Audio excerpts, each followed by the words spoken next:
devora os três. Está no livro A Divina Comédia.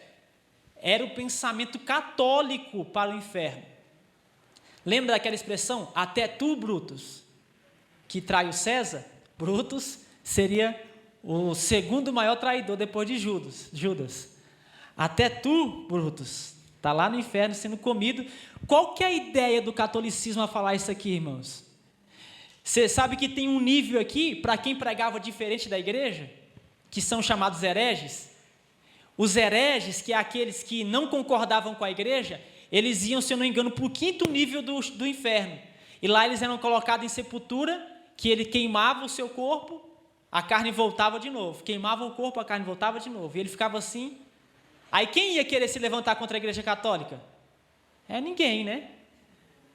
Ninguém. Eu vou levantar, eu vou lá para o 5º nível do inferno lá, vou ficar sendo queimado, minha carne consome, volta de novo, queima, volta, queima.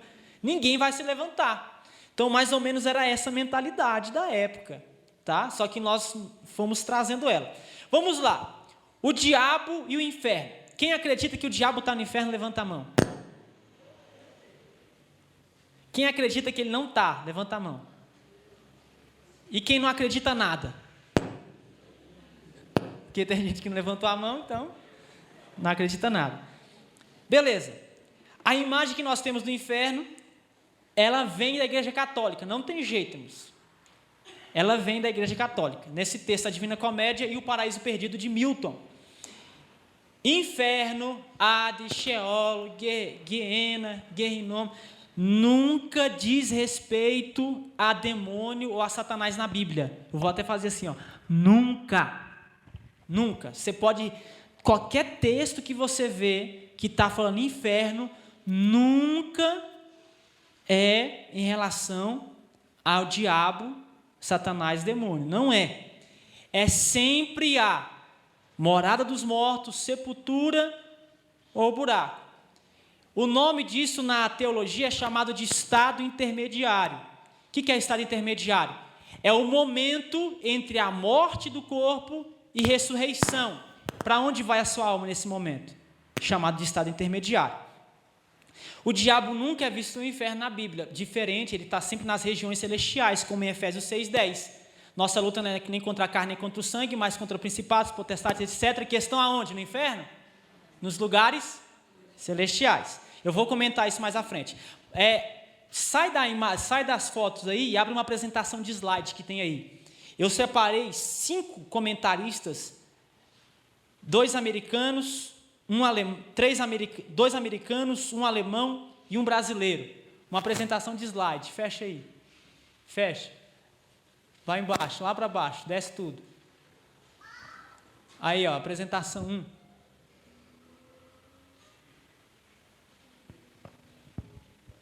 Aperta F5. Fecha isso aí. F5, aí. Eu vou ler aqui, quem quiser ler também. Ó, dicionários positivos de palavras do Velho Testamento e do Novo Testamento vai dizer a respeito do uso do inferno, para traduzir as palavras originais do hebraico Sheol e do grego Hades. Ó, Hades corresponde a Sheol no Antigo Testamento. Na versão autorizada do Antigo Testamento e do Novo Testamento, foi vertido de modo infeliz por inferno. A enciclopédia de Collier diz respeito do inferno. Primeiro representa o hebraico Sheol do Antigo Testamento e o grego Hades da Septuaginta e do Novo Testamento. Visto que Sheol, nos tempos do Antigo Testamento, se referia simplesmente à habitação dos mortos e não sugeria distinções morais, a palavra inferno, conforme entendida atualmente, não é uma tradução feliz. Muda aí para a próxima. O Webster, New International Dictionary. Devido ao entendimento atual da palavra inferno, latim infernus, é que ela constitui uma maneira tão infeliz de verter essas palavras bíblicas originais. A palavra inferno não transmitia assim originalmente nenhuma ideia de calor ou tormento, mas simplesmente um lugar coberto ou oculto de Helam, ou Hel, né? Esconder. Mas lembre-se, no princípio, tá? Ele está falando aqui lá da época de Jacó.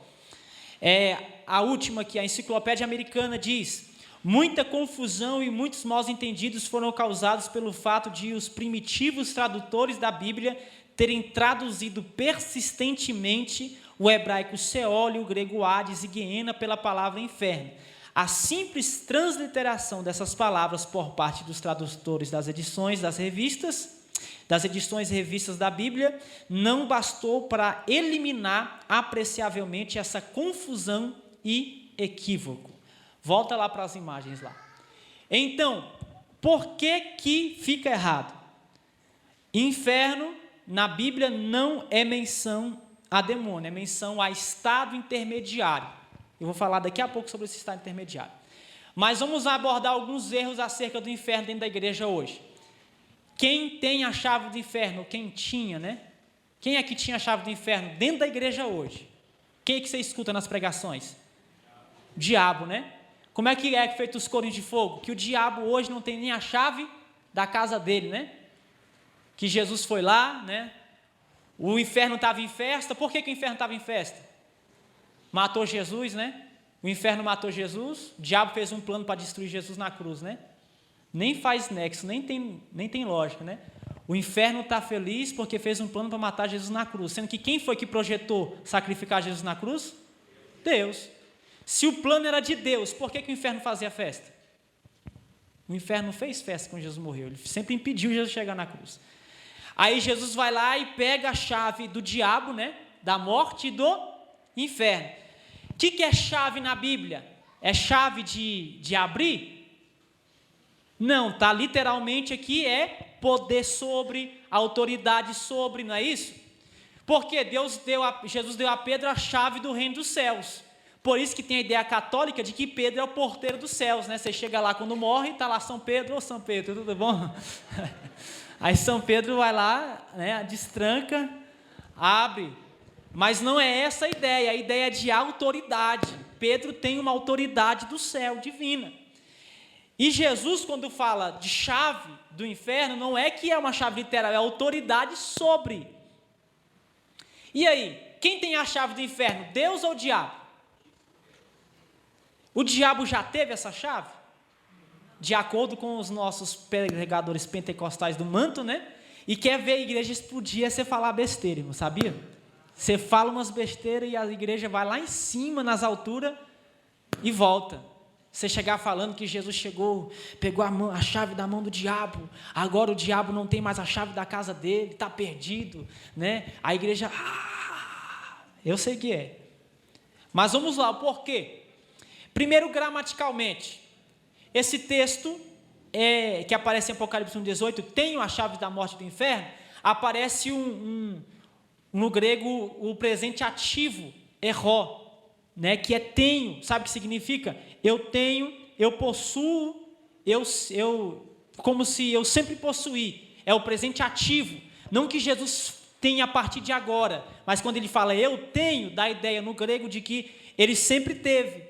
Segundo, Jesus sempre foi possuidor dessa chave, sempre. Me mostra um texto na Bíblia dizendo que Jesus não possui a chave do inferno. Pensa comigo, se Jesus não tem a chave da morte e do inferno, e quem tem é Satanás, então quando Jesus quisesse retirar alguém da morte ou do inferno, que seria o Sheol, o que Jesus tinha que fazer? Descer lá no inferno. Satanás? Aí o demônio vai falar, ô, Satanás, acho que Jesus está te chamando aí, ó. Aí, Satanás, tudo bom? Como é que tá, né? Não, é porque eu estou precisando ressuscitar Lázaro, rapaz, ele está morto, ele tem 4 dias. Será que tem como você abrir a porta rapidinho para ele sair? Eu vou gritar ele ali agora. Ô Lázaro! Aí o diabo, vai lá, Lázaro, vai que Jesus está chamando você. É assim? Uai, se o diabo que tinha a chave, então é ele que tem o poder sobre a morte e o inferno, né? A Bíblia sempre mostrou Jesus com essa autoridade. Vamos lá em João 10. João 10, 17 e 18. Por isso o Pai me ama, porque dou a minha vida para tornar a tomá-la. Ninguém a tira de mim, mas eu de mim mesmo a dou, e tenho a chave, ou seja, tenho o poder para dar e para tomá-la, porque isso me foi entregue pelo meu Pai. Se Jesus não tivesse a chave da morte, irmão, ele só ressuscitava se o diabo abrisse a porta. Se Jesus não tivesse a chave do Sheol, do inferno, você só ressuscitava se o diabo abrisse a porta para você. Mateus 16, 18. Vou voltar a falar o que eu já disse no começo. Jesus disse: as portas do inferno não prevalecerão contra a igreja, as portas do Hades. Jesus está falando da ressurreição. O Hades não pode impedir as almas de sair de lá. Se Jesus não tivesse as chaves, ele ia ter que pedir licença para o diabo. E se você aceitar que o diabo tem a chave do inferno, é a mesma coisa que você aceitar que tem algo na criação que Deus não controla, que Deus não tem poder sobre. Se Deus não tem a chave do inferno, Deus não tem poder sobre o inferno. Então Deus é um Deus fraco. É um Deus que não pode ser onipotente, pois Ele não tem todo o poder. Por quê? Ele não consegue mandar, não consegue ter autoridade no inferno, então Ele é um Deus fraco. Aí você coloca dois deuses, um Deus bom, que seria o céu, e um Deus mau, que seria o diabo no inferno. Coloca dois reinos, um reino de Deus e o reino do diabo lá no inferno. E esse é o pensamento grego, o zoroatrismo, não o pensamento bíblico. O diabo não tem casa, o diabo não tem reino, o diabo não tem poder sobre. Não existe isso na Bíblia, é Deus. Então, se você acreditar que Deus não teve a chave por um momento, dá a entender que por um momento o diabo conseguiu se igualar, equiparar a Deus. Ele tomou a chave de Deus, ou então era ele que fez a chave e Deus não possuía. Quem acredita que o diabo tem a chave do inferno, levanta a mão. Quem não acredita, levanta a mão. Ah, mudou. Quem não tem opinião ainda, né? Tem alguns aí. Beleza. O diabo está atormentando pessoas no inferno? O diabo atormentará pessoas no inferno? Mas esse é o pensamento exposto também, né? Quer ver? Volta uma imagem aí. Isso aí, tá vendo aqui, ó, o demônio lá atrás, ó, voando com as asas de morcego? E aqui seria Lucifer, ó, tá vendo, ó, Lucifer? E aqui um comendo ao outro. Isso aí é também do inferno de Dante, do pecado da gula, né? Um come ao outro lá no inferno e eles ficam se comendo e não acaba. Adianta mais à frente. Isso, aí. O inferno na escola portuguesa na primeira metade do século XVI, de mestre desconhecido, está no Museu Nacional de Arte Antiga, em Lisboa. Olha como é que o pessoal da época de medieval imaginava o inferno. As pessoas lá nos caldeirão, tá vendo gente aqui, ó, pendurada ponta cabeça, gente amarrada aqui com uma armadilha, tá vendo aqui, ó, gente sendo queimada vivo, gente perto do fogo, uma caveirinha aqui, ó, outras pessoas sendo assadas. Mais ou menos era essa a ideia do inferno. E normalmente o povo prega que o diabo vai ser o rei do inferno, né? Eu lembro que já ouvi uma pessoa dizer uma vez que quando morrer, se ela for para o inferno, ela vai ser o braço direito do diabo lá.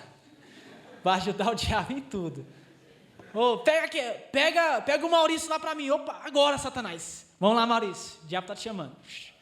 Amarra ele aí. Tem alguém que chama Maurício aí? Eu falei Maurício na brincadeira, viu? Então, o lago de fogo, o inferno, não será um parque de diversões para o diabo, onde ele vai atormentar as pessoas pela eternidade. Porque, volto a repetir, o diabo não é dono do inferno, mas ele foi sentenciado a ele. Apocalipse 20, verso 10, fala que o diabo, a besta e o falso profeta foram lançados aonde? No lago de fogo. O que vai acontecer lá? Serão atormentados para todo o sempre. Beleza. Vamos já para outra aqui. Quem viu também no estudo passado, já essas 3 primeiras que eu vou falar já conhece, as outras não. Satanás não mora no inferno, nunca morou no inferno, nem de aluguel, irmãos. Ele nunca nem passou lá, nunca nem pisou o pé lá. Por quê? O quartel-general do diabo não é no inferno, é nas regiões celestiais. É de lá que ele trabalha. Apocalipse 19, 10. Lá ele acusa os crentes de dia e de noite. Jó 1 e 2, ele sobe para pedir, para tentar os crentes. Zacarias 3, 1, ele está à esquerda de Josué, acusando ele, o sumo sacerdote. 1 João 2, 1, João fala que nós temos um advogado no céu. Por que quem tem um advogado lá? Porque tem alguém acusando a gente, por isso que diabo vem de diabolos, que é acusador, difamador. Tanto que Paulo fala que para as mulheres não serem difamadoras, no grego está diabolos. né? Para as irmãs não serem diabo dentro da igreja. Lucas 22:31, Jesus fala que o diabo pediu para peneirar Pedro como trigo. Daniel 10:13 fala que o príncipe da Pérsia, que nós acreditamos ser uma menção a anjos maus, né, a demônios, estava onde? Impedindo a resposta, nas regiões celestiais. Me diz um versículo onde aparece o diabo no inferno.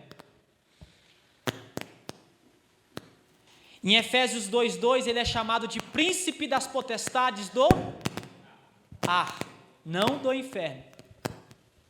Príncipe da potestade do ar.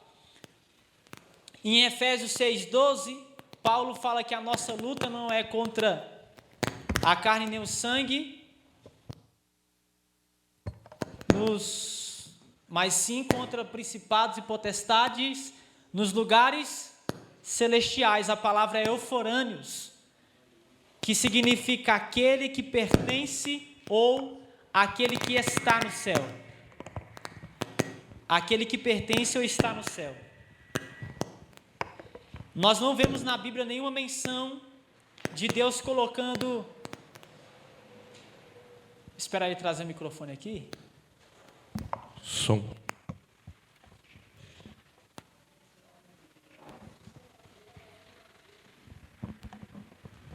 Nós não vemos na Bíblia nenhuma menção de Deus, de algum autor bíblico colocando o diabo ou qualquer demônio no inferno. Por que não existe? Porque inferno, na verdade, é o mundo dos mortos. Inferno está mal traduzido, né? Equivale a Sheol, Hades, eu não vou repetir. Erros ao se pensar sobre o inferno. Primeiro erro, é chamado de apocatástase. Apocatástase. Esse termo foi criado por Orígenes de Alexandria. Orígenes de Alexandria criou esse termo, ele também é conhecido como Orígenes cristão, e ele criou esse termo para designar que no final das contas, toda a criação vai estar em unidade absoluta com Deus, ou seja, Orígenes ele vai dizer que todas as pessoas serão salvas, independente se ela morreu salva ou não, ela vai passar pelo inferno, que seria o purgatório, até chegar no paraíso. Orígenes, ele causou muita confusão, irmãos. Eu estou comprando as obras dos pais latinos, e Orígenes causou muita confusão em muitas coisas bíblicas. A primeira delas nós podemos colocar essa. E para Orígenes, o inferno seria um lugar de purificação. A ideia de purgar, ou purgatório, da Igreja Católica, aonde a alma passaria para se encontrar depois com Deus. O termo teológico para essa doutrina é o universalismo. Orígenes é o mais famoso propensor dessa doutrina. E a doutrina de Orígenes, ela foi condenada como herética no Concílio de Constantinopla. Em 553, exatamente 3 anos após a sua morte, o concílio da igreja veio e barrou como se fosse uma coisa herética. Porque se você consegue pagar o preço para entrar no céu depois que morreu, automaticamente o que acontece? Você invalida o sacrifício de Cristo. Se você consegue purgar seu pecado depois que morreu, para que matar Jesus? Você não precisa de Jesus morrer na cruz, é só você morrer e purgar você mesmo seu pecado. Nós temos também o pluralismo, que na verdade, se tiver como me dar mais retorno lá no som, o pluralismo, que são universalistas. O que é universalista? Aqueles que acreditam que todos serão salvos. Só que são pessoas que não são cristãs. Tem ateu dentro desse meio e muitos outros. Eles creem o quê? Que todas as religiões apresentam caminhos válidos para Deus. Todas. Espiritismo, catolicismo, Umbanda, Quimbanda, Candomblé, Cheionoê, qualquer religião apresenta uma verdade de Deus. São os pluralistas. E que o cristianismo apresenta caminhos válidos para a salvação, mas as outras doutrinas também. Nós temos os universalistas dogmáticos, que são universalistas cristãos, ou seja, acreditam que todos vão se salvar, mas são cristãos. E que acreditam na salvação completa de todos os homens por meio de Cristo, afirmando que no final das contas, Deus vai falar, deixa esse negócio de inferno para lá, e vamos todo mundo aqui para o céu e pronto. Que aí também, para que servir a... Se isso for verdade, para que está aqui, né? Um dos maiores fatores que atrai o povo para Cristo é para salvação, não é? Ou estou errado? A maioria das pessoas vem a Cristo para quê? Para se salvar. Então, se não precisa ser salvo de nada, se falar aqui, acho que 90%.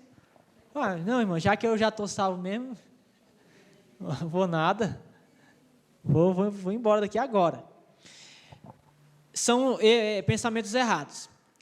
Outra questão. O inferno não é eterno. Calma. Inferno que eu estou falando aqui é de estado intermediário, tá? Não do lado do final de tudo.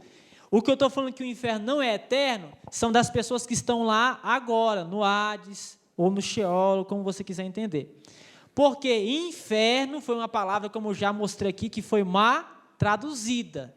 Porque era para ter uma palavra para Sheol, uma palavra para Guiena, uma palavra para Hades, uma palavra para Guerrinom, uma palavra para Ganeden, porque cada palavra significa uma coisa, e não pegar tudo e colocar uma palavra só. Como eu já disse, é chamado de estado intermediário, que é o período entre a morte e a ressurreição. Aqui também pega um pouco, porque as denominações vão divergir entre o que aconteceria nesse estado intermediário. O que acontece com a sua alma após a morte do seu corpo? Quem acha que fica dormindo? Levanta a mão. Dormiu no Senhor, né? Os mortos dormem em Cristo. Quem acha que dorme? Quem acha que deixa de existir? Alguém? Quem acha que eles estão vivos, conscientes? Quem acha que eles reencarnam em uma outra, né? Reencarnou no Beija-Flor, foi lá visitar. Né? Tem aquele filme lá que, quem já viu, Sessão da Tarde, isso aqui, que o marido morre, ele reencarna num cachorro, aí ele volta lá, vai ficar com a família, né? Você já viu? Então, passou umas 10 vezes na Globo já, né? É aqui que difere um pouco. Aqui nós vamos descobrir adventista aqui dentro hoje. Vamos descobrir testemunha de Jeová aqui dentro hoje. Vamos descobrir católico aqui dentro hoje. Vamos descobrir várias pessoas que nem sabem, mas se simpatiza mais com... Está dentro do carro lá, eu ia trazer, ó. Pega lá para mim. Está lá no banco de trás um livro, Declaração de Fé, da Assembleia de Deus. Nós vamos descobrir muita gente assim aqui hoje. O mortalismo cristão. Segundo essa ideia, fala para ele que é só abrir a porta lá do motorista, está no banco de trás, do lado do motorista. O mortalismo cristão. Seguindo essa linha de raciocínio, tem um grupo minoritário de cristãos, como Martinho Lutero, William Tyndale, e alguns anglicanos como Bullinger, e as denominações como Adventista do Sétimo Dia, e os cristandelfianos. Eles vão negar a existência de consciência após a morte, e que, de acordo com esses, os mortos estão dormindo. Um exemplo, você morreu aqui agora, né? Sua alma vai lá repousar em um sono até o dia em que Jesus arrebatar a igreja ou ressuscitar, depende de qual denominação também você vai simpatizar, aí você vai acordar. Mas, segundo o adventista, então quem acha que os mortos estão dormindo é adventista. Sério. É o ensino que os adventistas pregam. Rafael David foi lá em casa e ele concordou comigo. A gente teve um pensamento equiparado, né? Que eu falei e ele falou a mesma coisa. Todo crente da Assembleia tem que ter isso aqui, ó. Olha lá ele fazendo assim com a cabeça, olha lá para ele lá. Faz aí. Declaração de fé das Assembleias de Deus. Por quê? Tem assembleano com o que acredita em coisa de espírito, irmãos, que lê a cabana. Sabia disso? Irmãos, eu estou lendo um livro bom. Qual é? A Cabana.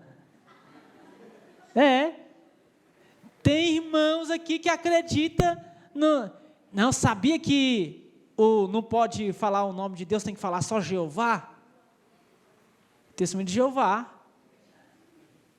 Aqui está tudo que quem é assembleano tem que acreditar, sobre Deus, sobre a Trindade, a identidade de Cristo, as obras de Cristo, o Espírito Santo, sobre o homem, sobre as criaturas, sobre o pecado, sobre a salvação, sobre a igreja, batismo, ser do Senhor, forma de governo, verdadeira adoração, igreja e Estado, sobre a lei, sobre os 10 mandamentos, sobre o batismo, sobre os dons do Espírito Santo, sobre a cura divina, segunda vinda de Cristo, sobre o mundo vindouro. Aí está aqui, juízo final, destino dos condenados, ressurreição. Está tudo aqui, irmãos. Sabe o que é isso? Não tem mais aquele... coisa para novo convertido, como é que era o nome? Discipulado. Discipulado. Porque ia lá antigamente com o livro de discipulado e dizia, olha, a gente crê na Trindade. Tem gente que está aqui e não acredita na Trindade, sabia? Ou não consegue entender, mas como assim Trindade? Tem gente que está aqui e não acredita no arrebatamento. Ou não tem? Tem. Tem gente que está aqui e acredita em outras coisas. Então, quem acredita que quem morreu está dormindo, adventista, né? Tem que guardar o sábado e fazer outras coisas.